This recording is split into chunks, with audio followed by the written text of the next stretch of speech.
and welcome to The Skinny for Friday, November 1st. I'm Mitch Perry, political reporter with the Florida Phoenix, joined by my editor-in-chief of Creative Living, Ray Roa. Good morning, Ray. Good morning, Mitch. How was your Halloween? Did you get a lot of good candy? I still have all of it, actually. I got no kids. Oh, man. I'm very upset about that. You have lots of treats for us on the show. I saw your photo of it. You were out and about. We were in Hampton Terrace. The Chief Burkott was out there. Saw the mayor driving around. All right. Have you voted yet, Ray? I voted. I'm done. My kid came with me and everything. Well, of course, this is our last show before the election, and we're going to talk a lot about things on the ballot here in the Bay Area and Florida as well. And we want to get you involved in the program. Later in the show, we'll open up the phones to get you talking about this. But we're going to start off right now with what's been going on. Of course, we've had voting by mail for weeks now and early voting for about a week and a half or so right now. Bring up right now Matthew Isbell. Matt is a data consultant when it comes to elections and really a guru about all things numbers-wise about Florida elections. Good morning, Matt. Good morning, guys. How are you doing? Good to have you here with us. Of course, people can find your stuff on your website, mcimaps.com. You also have your own Substack account. So, Matt, this is the deal right now. As of this morning, more than 6.7 million Floridians have voted in early voting or voting by mail. And I want to get your thoughts about that because I did the calculation this morning. It looks like roughly of all the people who voted, 44.5% are Republicans, 33% Democrats, and the remaining, I guess, 23% are NPA or third-party groups. Is that how it's looking to you right now? Yeah, that is how it's looking right now. We're seeing basically right around that share of Republicans is around 45%. That's heavily due to their strong voting in-person early voting. The in-person voting right now leans around 50% of it's Republican to 27% Democrat, while the Democrats maintain a lead with the vote by mail by about 42 to 35. And we still have election day to go in the weekend early voting in several of the big counties. So do you expect the Democrats to make up some of that number in the next few days?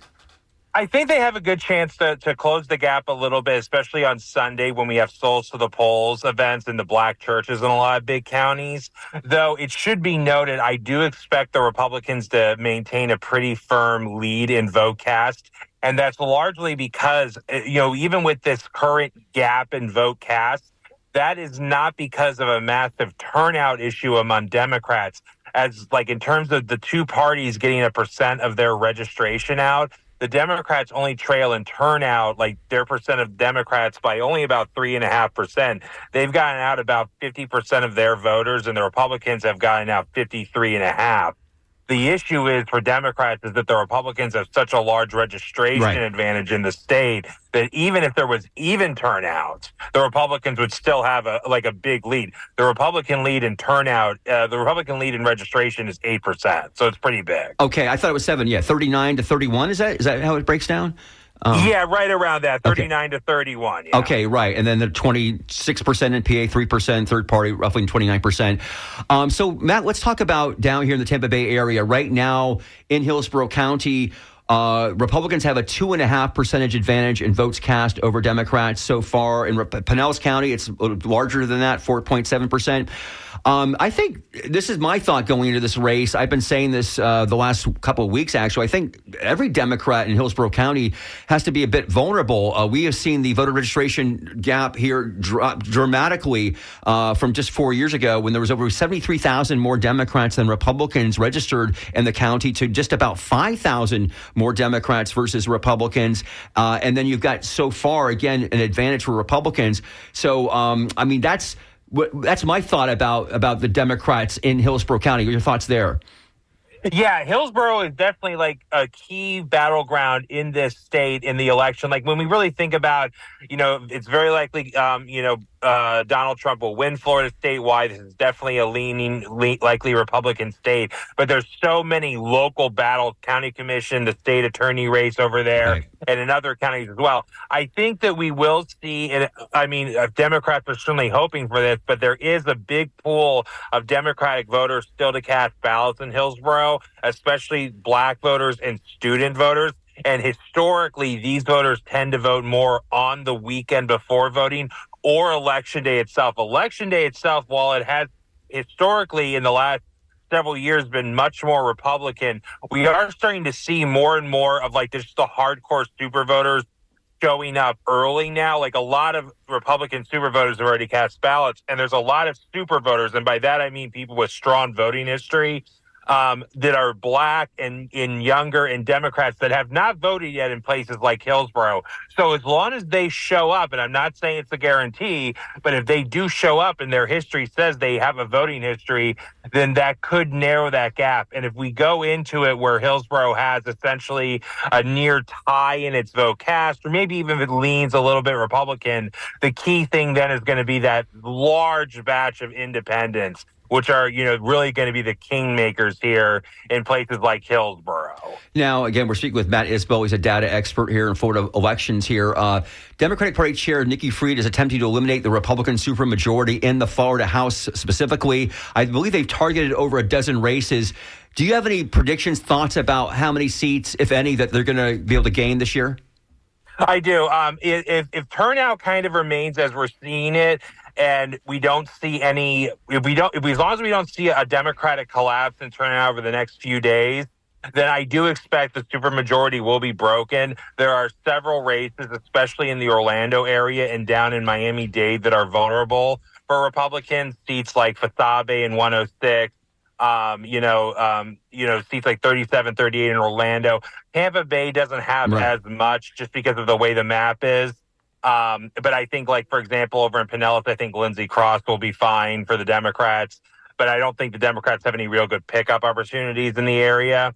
But I do believe that they'll be able to break the supermajority unless things go, I would say, tragically wrong for them. Right. Well, like it did 2 years ago when the voter participation. Exactly. Yeah. And there's a lot of districts that the Democrats lost in 2022.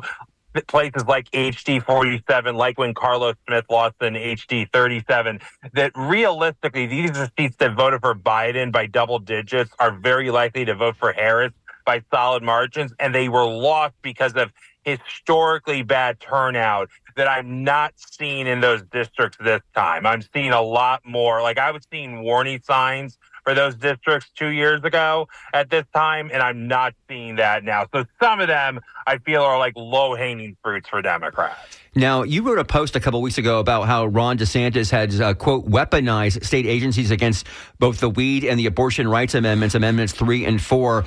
That has continued. In fact, the Smart and Safe Florida folks, the advocacy group behind Amendment 3, they said last week that DeSantis had used $50 million in taxpayer funds to advocate against Amendment 3. Gosh knows how much it is Amendment 4.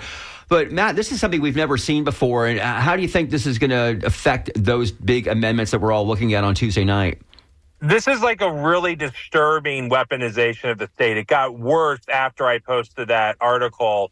And it is definitely a situation where we've never seen this in modern politics. Like, it is not unprecedented in that this is the stuff that used to be done by, like, the old political machines back in the 1890s and 1900s. This is the stuff you would see Tammany Hall do in New York City, where you weaponize the state government to push either against different candidates or ballot measures or whatnot. It'd be one thing if Ron DeSantis was just, running a campaign to oppose it and raising money and doing some speeches. That's not out of the norm. It is that, like, I go on Twitter any moment and I see sponsored ads by the Department of Children and Families trying to say, oh, this weed is worse than it's ever been before. This isn't the stuff of the 60s. And it's like, we have medical marijuana in this state forever.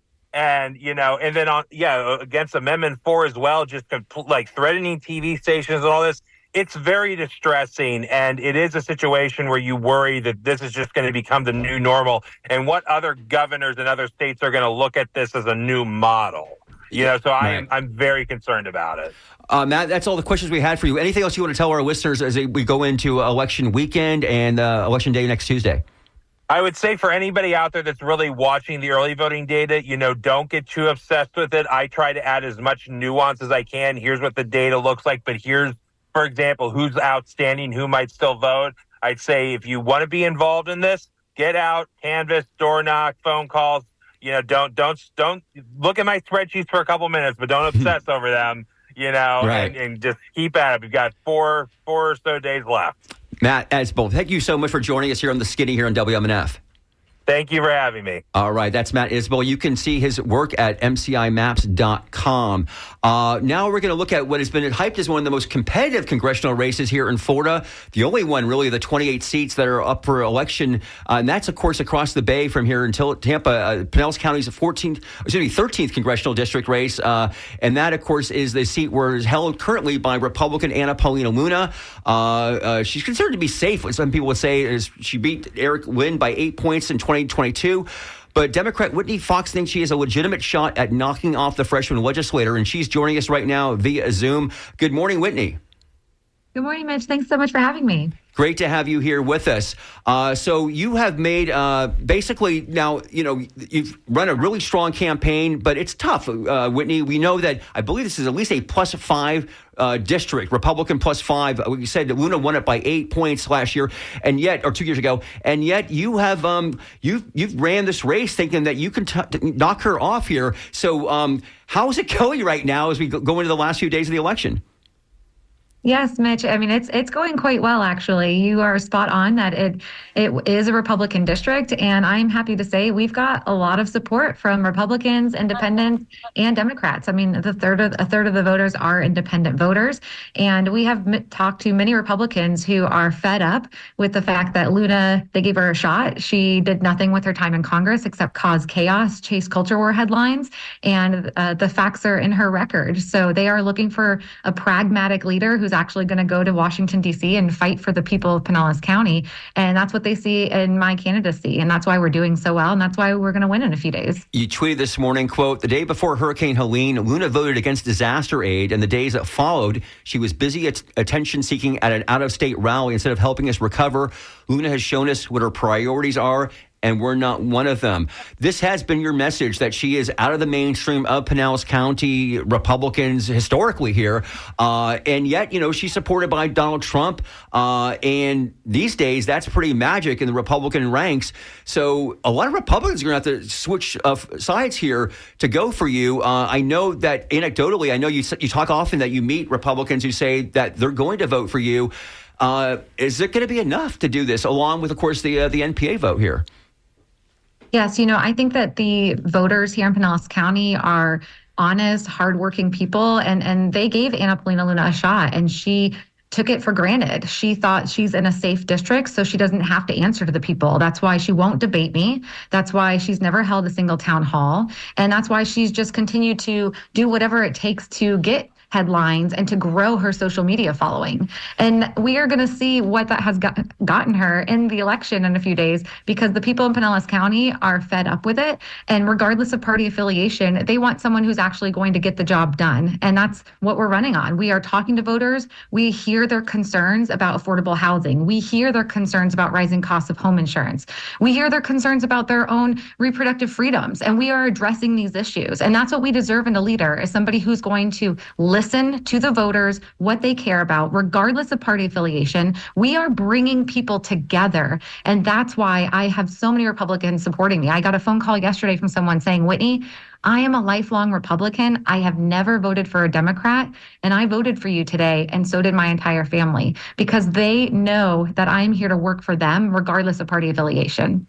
Whitney, this is one of these historic elections where abortion is on the ballot, and you've said you're engaging with people on all sides of the aisle and political ideologies, but abortion seems to be something that a lot of Democrats are watching. How much are you running into Republicans or maybe pro-life folks who are going to vote for Amendment 4, but maybe really on the fence about voting for you, or even Kamala Harris at the top of the ticket? Sure. Well, I think we are telling them about the message about the fact that, of course, we have to pass Amendment 4. We must protect our reproductive rights. However, passing Amendment 4 is going to mean nothing if we have extremists like Anna Paulina Luna in office who supports a national abortion ban without exceptions. So we can focus on Amendment 4. We can pass Amendment 4, but it will mean nothing if we have someone like her in office that is able to pass a national abortion ban. And this is an issue that I am really excited about, because people are learning so much about what abortion care actually means. I'm meeting voters. They are sharing their stories with me. I tell this story often of of a woman who came up to me at a playground when I'm with my two girls at the playground wearing my campaign shirt. And she said, "Are you Whitney Fox running for Congress against Anna Paulina Luna?" And I said, "Yes." And she said, "Well, this is my 5-year-old son. I have to tell you, after him, I had a miscarriage. And if I didn't receive the abortion care I had, then my 2-year-old daughter would not be here today." This is an issue that people are fired up about, not just about abortion care and health care, but also about protecting IVF and protecting contraception. I've spoken to many Republican women who have said, "Well, wait a minute, my children are here because of IVF, or I'm going through IVF right now." This is a really big issue for people because it hits so close to home. And that's why we are going to see people showing up in droves voting. We're already seeing it, that people care about this issue and they are going to cross party lines on this issue. Again, we're talking to Whitney Fox. She's a Democrat running in Congressional District 13 in Pinellas County against Republican incumbent Anna Paulina Luna, who we did reach out to this week to bring her on the program. I spoke or emailed her campaign manager. She basically said she's out too busy this week doing campaign events. In fact, I'll go cover her probably on Monday in Clearwater. So we definitely did reach out to Congresswoman Luna to try to get her on the program. Whitney, before we let you go here, a couple of things I want to ask you about. You talked about affordable housing. You did come out with a plan a couple days ago. Can you talk a little bit about that you see this on the federal level to deal with one of the biggest crises that we're dealing with in the Tampa Bay area and in Florida and throughout the country for that matter? Yes, well, I mean, this is, again, a number one issue that I'm hearing from the voters, and rightfully so. We have these large corporations that have come into Pinellas County and swooped up thousands of single-family homes and raised the rent by 300%.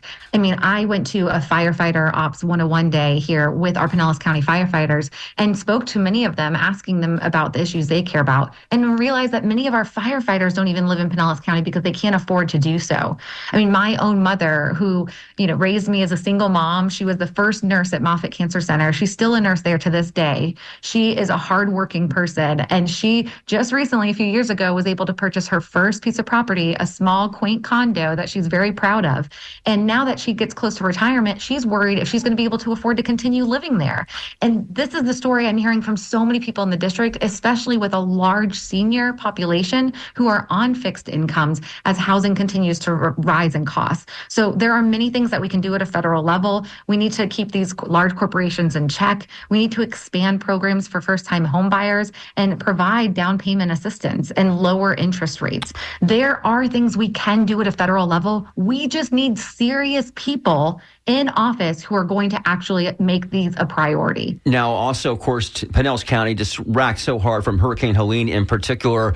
Do you see anything there? I know federally we're talking about the National Flood Insurance Program, which so many people don't have with their policies right now. Do you see trying to do anything with that, improve that, make that a little bit easier for people to get that in Pinellas County? Yes, well, I mean, these two hurricanes have been devastating to our district. I mean, right after Hurricane Helene, I was in people's homes helping pull out soaking wet mattresses out of their houses. People were so distraught. Homes that have never, ever flooded now having 5 feet, 6 feet of water in their homes. Many people have been displaced. Many people in Pinellas County are struggling, and it is going to be so important that we have the leaders in office who are going to work hard to make sure we build the correct way and that we are bringing funds back to the district and back to our community. Anna Paulina Luna, of all of the members of Congress, has a record of bringing back the least amount of funding. She is not capable of providing the leadership our district is going to need to rebuild after these storms. And one of the issues I hear most about is a home insurance. That was a huge problem before the hurricanes hit. And guess what? It's not going to get better after the hurricanes. And so that's why we are supporting, I'm putting a plan together in place. What I suggest is a national natural disaster protection program. We need to do what we can at a federal level to bring down the cost of home insurance because it's not being addressed at a state level. All right, we're going to leave it there. Whitney Fox, a Democrat running in CD 13. She's on the ballot there in Pinellas County. Election day is Tuesday. Whitney Fox, best of luck to you on Tuesday. Thank you so much for having me. All right, and we're going to stay in Pinellas County with another election, Ray, and Ben's now here. Hi, Welcome, Ben. So we're going to now go to a Pinellas County Commission, a very competitive race there. We mentioned earlier that Pinellas County, so far, Republicans about 5% are outvoting Democrats there, and that's got to be alarming for any Democrat. So in Pinellas County Commission, there is a countywide race between Democratic incumbent Charlie Justice and his GOP challenger, Vince Nowicki. I did reach out to Mr. Nowicki earlier this week. He did not get back to me, but Charlie Justice did, and he's with us via Zoom from Pinellas. Good morning, Charlie. Good morning. How you doing? Good. Great to have you here with us. Now, you nearly won re-election to a third term in 2020 over Republican Tammy Vasquez, and it's a redder district now, or redder. Pinellas is redder now than it was in 2020. So, Charlie, kind of the same question we asked at Whitney Fox. You know, it seems like it's a little tougher these days for Democrats everywhere in Florida, including Pinellas County. How are you going to do it this time around against Vince Nowicki? Well, I think I think 2020 was an aberration in a lot of ways, Mitch. It was the COVID year. We couldn't campaign. Everyone was running their campaigns on Zoom, and that's very different. And the last year, as I've been in the last several years, I'm at every Rotary Club, Kiwanis Club, Sertoma Club, neighborhood association. I'm out and about talking to voters, and we're getting some good stuff done. We're getting the important work done for our community. And I think you're going to see a very different turnout this time. That'll be interesting. Now, let's see here. Vince Nowicki said he decided to run this summer because when you first ran, you talked about how Pinellas beaches were overcrowded and roads were too congested. Nowicki went on to say, quote, "If you look at from when he took office to today, we have no beaches because they're eroded away and haven't been renourished. We have more development, more traffic, more people in Pinellas County than ever before." Maybe that's true, maybe that's not. I don't know how that's directly your fault, but nevertheless, he's running hard with you on that record. But you think that, Charlie, you've been around now, this will be your fourth term if you get reelected here. You've been there. Of course, you were a state legislator for 10 years before that. So talk about it. I mean, obviously, the county, as we talked with Whitney Fox, is going through a lot of crisis right now with the recent storms. Let's say on the beach nourishment issue, where are we on that these days? Well, to be fair, and just to be straight, my opponent lies a lot. And he lies about a lot of different things, but specifically about beach nourishment. We have nourished our beaches. We continually do that. We spent $25 million last year after Idalia. We have been taking care of the beaches. And we have a fund set aside from our tourist taxes, which funds half a penny of that every year goes into a trust fund to do these projects. The issue lately has been the Army Corps of Engineers has given us headaches with some of our north beaches, nourishing those because of easement requirements. But we'll continue to work with our federal partners on getting language that would allow us to do that. But we have a healthy reserve to pay for beach nourishment. He went out and took pictures right after a storm and said, "See, it's all gone." He misleads voters on this really, really important issue. Trust me, this entire commission knows how important our beaches are to our tourism. How important our tourism is to our industry here, that there's over 100,000 families in Pinellas County that rely for their jobs some way, shape, or form on tourism, and we're never going to not take care of that. Well, let's talk about tourism, of course, and let's connect that with the Tampa Bay Rays. You support the county's investment of $312 million in tourist tax money for a new ballpark for the Rays. The county's share of that cost will come from revenue generated by the bed tax, which can be only used for tourist-related and economic development expenses. I'm sure you stand by that vote today, but obviously with the hurricanes certainly putting a hurting on the county and its tourism opportunities for the next year.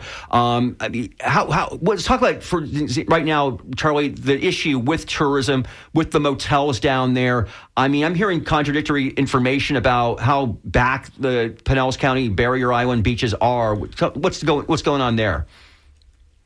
It's like it is when you see any part of our community. Some facilities, hotels, restaurants are 100% back doing great, and some have been devastated. And so I don't have a percentage in front of me, but some have been greatly impacted, but some are back up. I tell you, if I've learned anything that I didn't before in this after the cycle is restaurant owners are the most resilient people I've ever met in my life. They get washed out and they are back the next day trying to get open and trying to serve. And so a lot of our places are back up. And again, we are severely restricted by Florida statute on what we can use that fund for. We can't use it for hurricane recovery type activities. We can't use it for typical government services. It's very limited on what you can do. beach nourishment, marketing your destination, and yes, cultural facilities and sports stadiums. And we have invested in all of those things, like the Salvador Dali Museum, the Arts and Crafts Museum, the Holocaust Museum, the Clearwater Aquarium, things that prime the pump of tourism. And of course, we spend a lot of money on our beaches. We are speaking with Pinellas County Commissioner Charlie Justice. He's a Democrat running for re-election on Tuesday for a fourth term in Pinellas County. Speaking of term, there's term limits that are on the ballot, a charter amendment on the ballot in Pinellas County. And Charlie, you know this very well. This is controversial because the folks in Pinellas way back in the 90s voted for term limits that never took effect. Essentially, the courts ruled on that, and it's kind of an esoteric way that they ruled on that. That isn't happening here. You've obviously enjoyed your time there. You're going for 4 more years there. Are you going to? Are you voting yes or no on that term limit issue? I think I'm supporting it. I've supported putting it on the ballot. I tell you, Mitch, I'm not an anti-term limit. I'm not pro-term limit. I don't think it's the end-all solution to people's problems. We see some politicians running. If we have term limits, that'll solve all our problems. It won't solve all our problems. But I will tell you that Pinellas County over the years has enjoyed having leadership that has longevity. We had a congressman here for 40 years that got reelected every time, the same time the term limits got passed. We've had state legislators and senators that get reelected time and time again. We like that longevity. People feel that 12 years is the right amount for commission. If the voters put that, that's what we'll live under. But that is not the number one problem that people are facing today. Yeah, and just our remaining minute here. What is basically your platform here where you're telling people why they should give you another 4 more years? We have focused on the issues I think that are important. We focus on the important work. And I can tell you in my time on the commission, we recognized that before the hurricanes, affordability was an issue. That's why this commission, 3 out of the last 4 years, we've cut the property tax rates. Under my initiative, we had doubled the homestead exemption for low-income seniors in Pinellas County. We have focused on public safety. Serious crime is down 63%, and we're taking care of our quality of life. We've added 226 acres of green space in the last several years to protect from overdevelopment. So, look, I didn't just move here. This is my home. I was born and raised here. My family, I've raised my family here. I want to live here forever. I want my daughters to feel that same way. That's why I do the work I do. That's why I focus on the issues I focus on. And I would be honored if people would support me for 1 more term. He is Charlie Justice. He is running for another 4-year term against Republican Vince Nowicki, who, again, we did invite on the show. Vince decided not to participate. Charlie Justice, best of luck to you on Tuesday.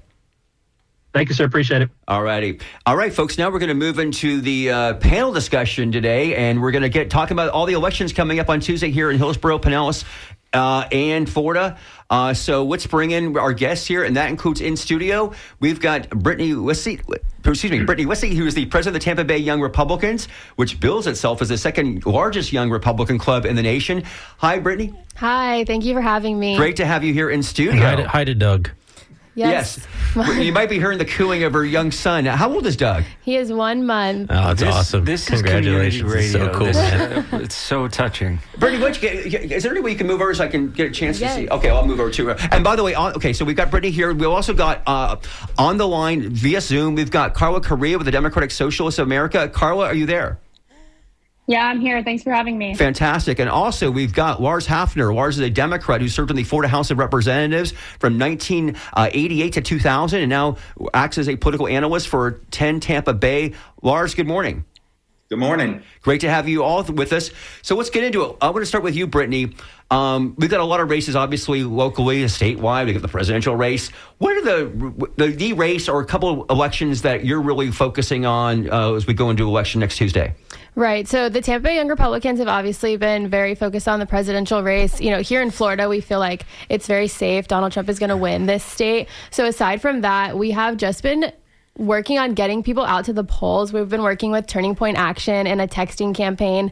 Our club personally has sent out over 400,000 text messages to almost every voter that we have information for in Hillsborough County to remind them to turn in their mail-in ballots, to send them our voting cards, and to just get them out there. And we are really focused on the amendments as well as the school board referendum that they want to raise our property taxes. So we've been encouraging people to vote no on that one. What about on 3 and 4? Where's the Young Republicans on those issues on marijuana and abortion rights? Yes, so the Tampa Bay Young Republicans we did a straw poll where we polled our members, and that's how we make our voting cards. So over 60% of our members have decided that they would like the club to put out that we would support Amendment 3. Personally, I am against Amendment 3, so I will not be supporting it. But the club has put out that they will be supporting Amendment 3, and then obviously to vote no on Amendment 4. We are very much against that one. Okay. I didn't know it was obvious with the young Republicans, maybe. Some Republicans are definitely going to be supporting Amendment 4.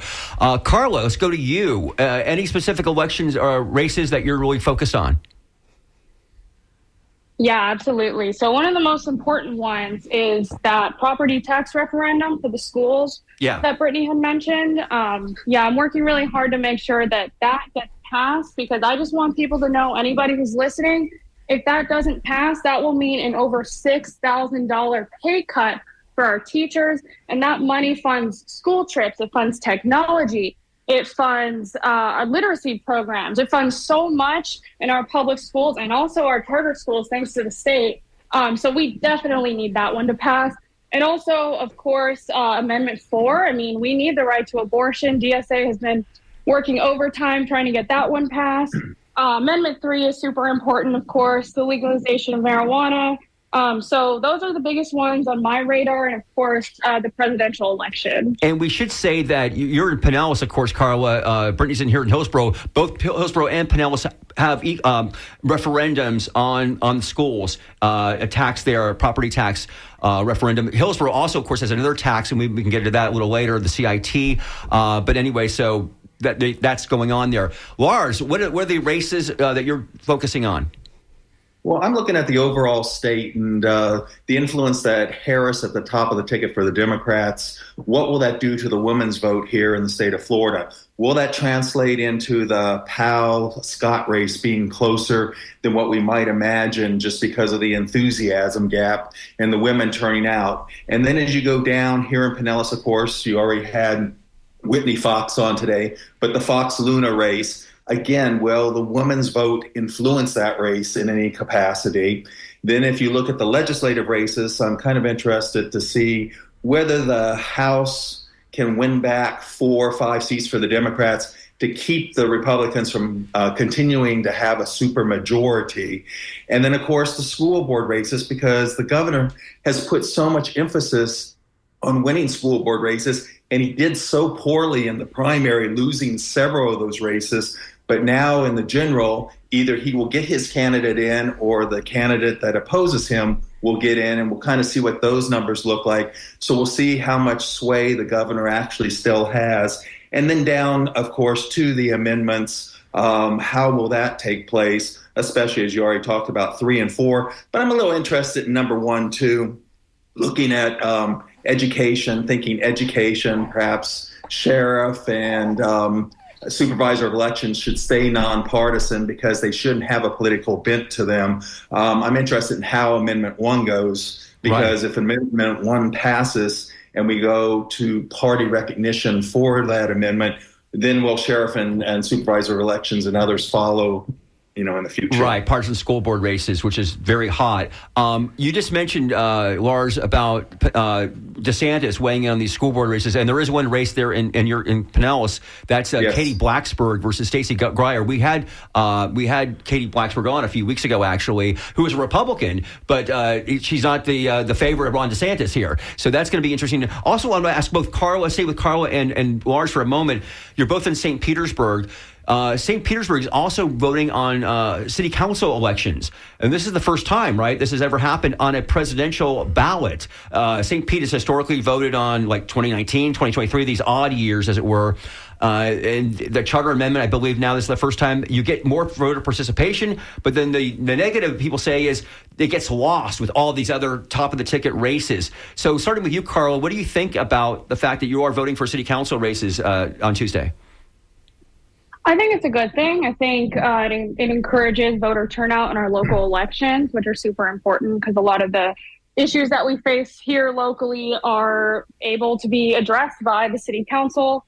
So, overall, I think it's a good thing. And for those races, I'm not particularly, both races, there's District 7, Wengay Newton versus Corey Givens, and then there's District 3, Pete Boland versus Mike Harding. I mean, the District 3, that's just two conservatives, and then District 7, people with pretty similar politics. So, in that sense, I think it's a good thing. But also, like, for me, voting is just, for everybody, voting is just one day, that one thing that we do every 2 to 4 years. But what really matters is what we do on the day-to-day to try to, push the policies that we need to address the issues here. And Lars, your thought about the city council elections this Tuesday? Well, Mitch, you may remember I was the chair of the commission, or the review commission for the city when we put that on the ballot. So heard a lot of discussion amongst my colleagues on the commission, as well as people that came in to testify in that process.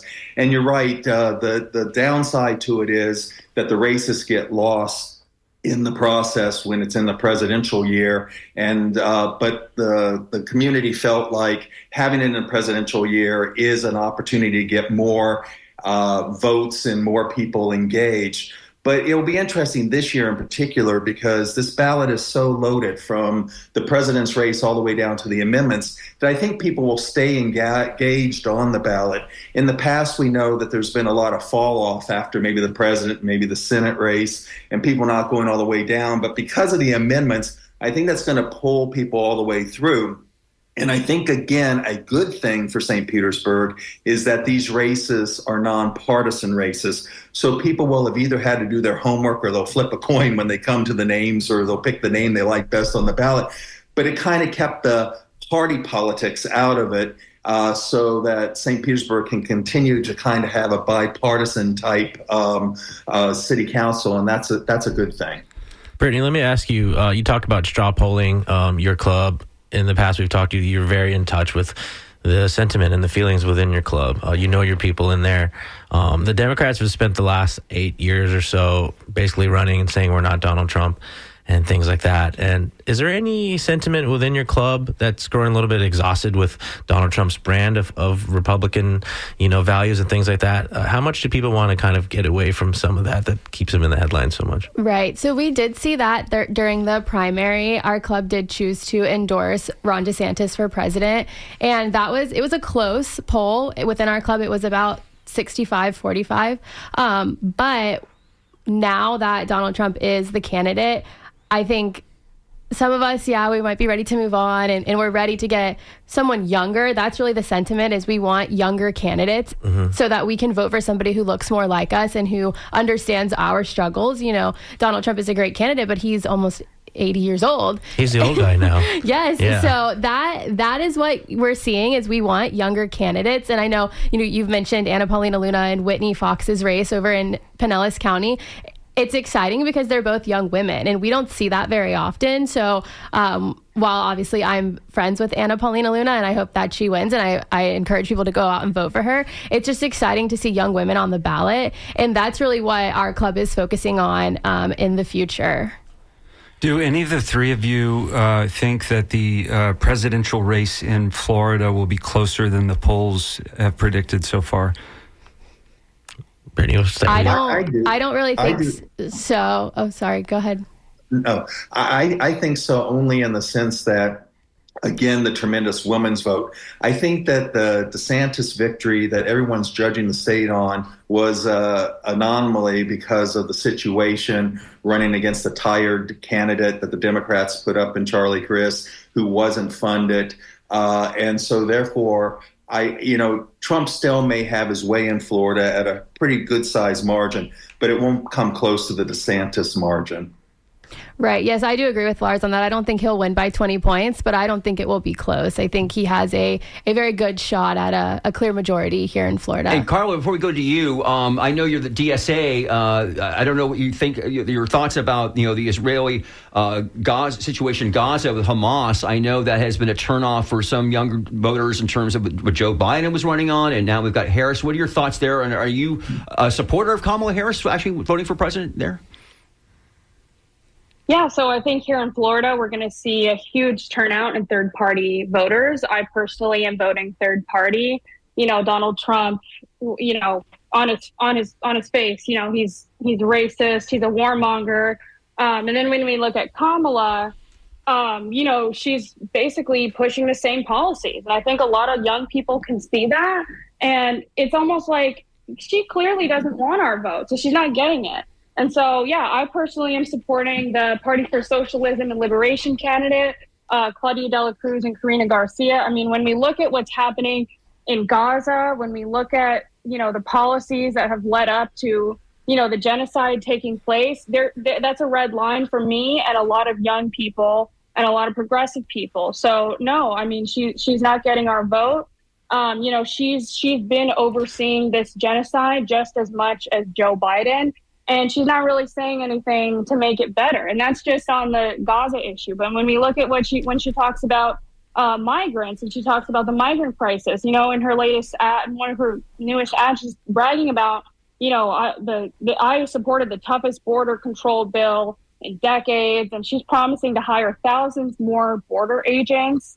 And that's, it's like Trump's talking about mass deportation, so the Democrats really aren't offering a clear alternative or program for working people. So I think we will see an uptick in third-party voters this year. Carla, what do you say to the people who just say, can you just be quiet for 6 more days and let this, is it 6 days? How many do we have left? 4.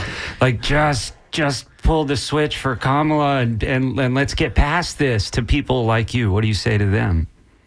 To those people, I would say look around. Look at our material conditions. Everything is getting worse under the Democrats. Our democratic rights are being rolled back.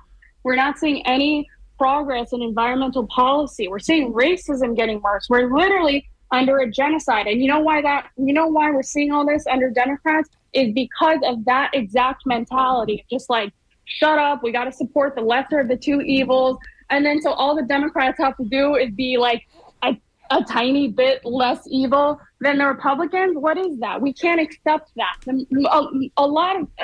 I would guess a lot of people are tired of the two-party system, and we're never going to rid ourselves of the two-party system if we just keep falling in line with whatever the Democrats want to do. Okay, let's go to our phones and actually got a text in here responding to Carla right now.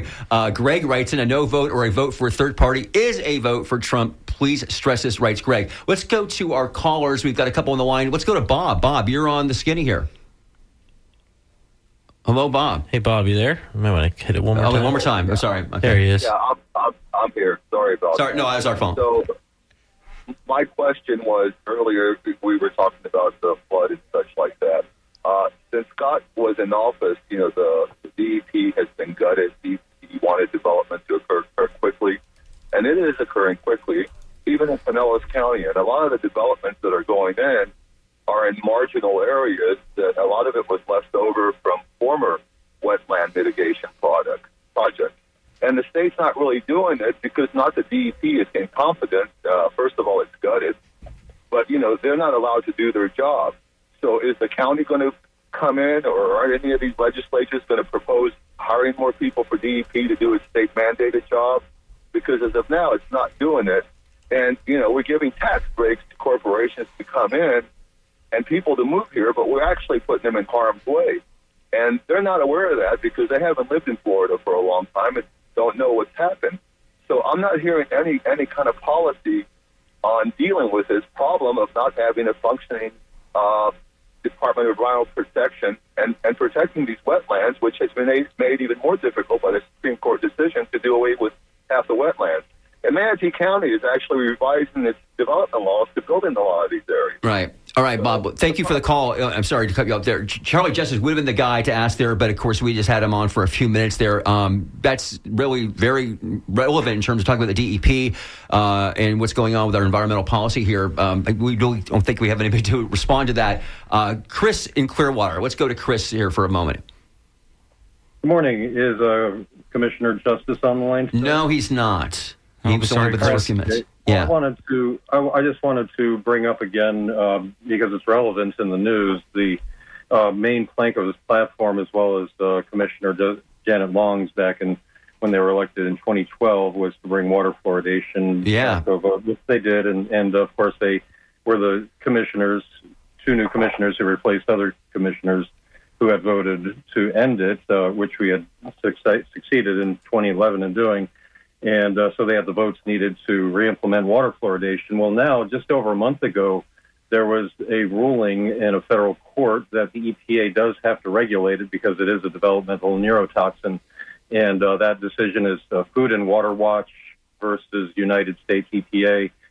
So what they found was that because it affects IQ, that the EPA does have to regulate it. And we have many municipalities around the country who are ending it. We could save over $100,000. Okay, so Chris, let's get to the upshot here. I know you're very critical of that. What do you want to have happen in Pinellas County when it comes to fluoride?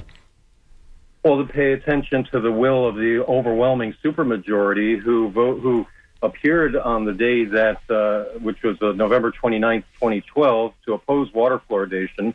And because we have so much infrastructure damaged by the recent hurricanes that needs to be repaired and reinforced, we could save over $100,000 per year to put it towards better use. And, we had a supermajority, as I said, who addressed the commission and couldn't fit into the meeting room, so they had to be shuttled in and out of the meeting room as we spoke. Thank you, Chris. Got you there. We've got, let's see, another Charles writing in. He says, as a longtime third-party voter, we do not have the luxury of voting against let's see, can I read the whole thing here? I have to put this out here for a second. Against major parties this time. This is existential. If you want to vote next time and be able to pretend it matters on any level, you must hold your nose and vote Harris this time. I look forward to getting back to calling out the Democrats on their right-wing anti-democracy nonsense. Unfortunately, now is not the time. All right, let's move on to that. Let's go to you, Brittany. Susie Lopez against Andrew Warren. You're living here in Tampa. I'm sure you're seeing these ads. These ads, Andrew Warren is getting hammered. There's no ads for Andrew Warren. There are tons of ads showing him as this irresponsible Soros-backed. Are we talking about television ads? Because I've seen a number of Instagram ads for Andrew Warren. I think it's important to point out where you're sure, and I've seen some direct mail actually against Warren as well. Obviously, Brittany, I'm sure you're a supporter of Susie Lopez. Let's ask you this, though. We were talking. I think right now, Republicans could have a big day Tuesday here in Hillsborough. We've seen the voter registration really moved your way, the Republican way, in the last few years. What are your thoughts in terms of that race and also just the Republicans overall on Tuesday night? Right. So I'm actually an attorney, so I have been paying close attention to that race. Andrew Warren came and spoke to my Florida constitutional law class when I was in law school, and he actually talked a little bit about the case, what he was allowed to talk about. But I do think Susie Lopez would be obviously the best choice for state attorney, because we have seen, the ads where it talks about Andrew Warren not persecuting criminals and not doing his job, which is why the governor had him removed in the first place. And so if he was removed for not doing his job, then obviously we shouldn't elect him to do a job that he wasn't doing, is how I feel about it. But we'll see how the voters feel about it. We know that Hillsborough County is still a Democrat Let me ask you this. If it still is, if Andrew Warren does win on Tuesday, do you believe that Ron DeSantis should just back off and respect the will of the voters and not try to suspend him again? I think we should give him some time to see if he actually does his job. And if he continues doing or operating how he operated before, then I think the governor should step in. But we'll let him, if he wins, and let him do his job. And we'll also guys see this on Tuesday with Monique Worrell in Orlando, right? She's also, just like Andrew Warren was suspended, I do think she's going to win. I mean, she's running against an NPA candidate because a Republican, he doesn't even want to be known as a Republican in that district.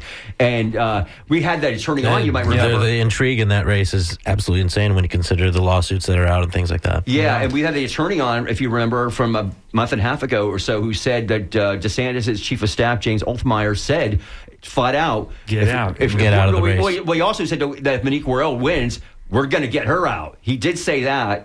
Because they needed Bain to finish second, so that if they suspended Worrell, the next person could come in. So, Lars, go ahead. On the Lopez-Warren race, yes, Lopez has probably tripled, if not quadrupled, the money that raised that Warren has. But it's going to also be still a little more of a referendum on DeSantis as well, because of the fact that the voters have reelected Warren twice, and he is won by the people's vote and then was removed by the governor, taking away the people's vote. And so we'll see how many people are paying attention to that and whether they will focus in on putting him back into office. But the other interesting thing is Susie Lopez will not answer the question as to whether she will honor the results of the election. In other words, that if Warren does win and the governor removes him again, would she take that slot back? She refuses to answer that, which does tell you a little bit of something. I think, Lars, you have a good point there, but I will say that I've asked Susie that question. She did applaud Craig Latimer for running a fair election, so